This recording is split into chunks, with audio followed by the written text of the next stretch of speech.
السلام ورحمۃ اللہ. خیریت سے ہیں؟ الحمدللہ اللہ کا بہت فضل ہے. اور اب یہ ہے کہ جیسے بات چلی دعا کا, تو رحمت کا مہینہ ہے. رحمت کے مہینے میں بندہ چھم لینے کے لیے دعا مانگتے رہے, رحمت ملتی رہے گی. رحمت ملتی رہے گی, کرونا وائرس انشاءاللہ بھاگتا چلا جائے گا. بالکل ایسا سب کو ہمیں دعا کرنی چاہیے.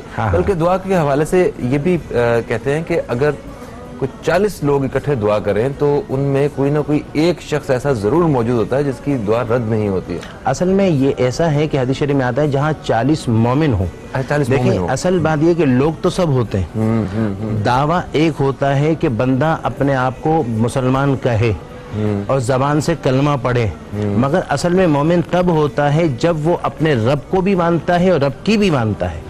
چونکہ ہم جب ایمان مجمل اور ایمان مفصل پڑھتے تو اس میں آیا آمنت باللہ, میں نے اللہ کو مانا, وملائکتہ, میں نے ملائکہ کو مانا, اور رسولہ, رسولوں کو مانا, وکتبہ والیوم الآخر, کتابوں کو مانا, آخرت کو مانا, تقدیر کو مانا, اس کے تقدیر کے خیر کو مانا, شر کو مانا. اب ہم رب کو مانتے تو ہیں مگر رب کی کہاں مانتے ہیں.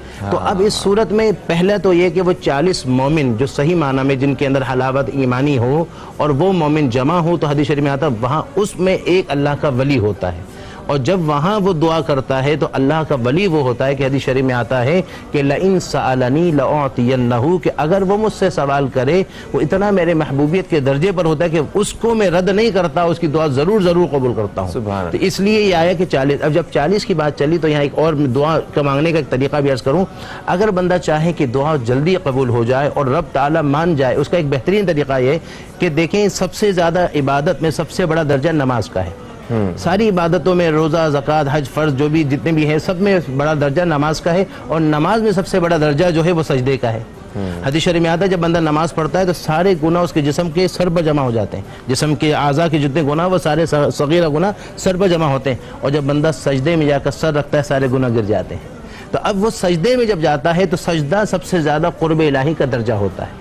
اور اس وقت اگر بندہ 40 مرتبہ اگر آیت کریمہ کو پڑھے, اور یعنی ویسے سجدہ کرے, نماز کا سجدہ نہیں, اور آیت کریمہ لا الہ الا انت سبحانک انی کنت من الظالمین پڑھیں, اور پھر اپنے رب کے بارگاہ میں عجز و انکساری اور تضرع کے ساتھ, گریہ و زاری کے ساتھ دعا کرے, تو محدثین فرماتے ہیں, بزرگان دین کہتے ہیں وہ دعا اللہ کے بارگاہ میں جلد سے جلد قبول ہوگی. سبحان اللہ, سبحان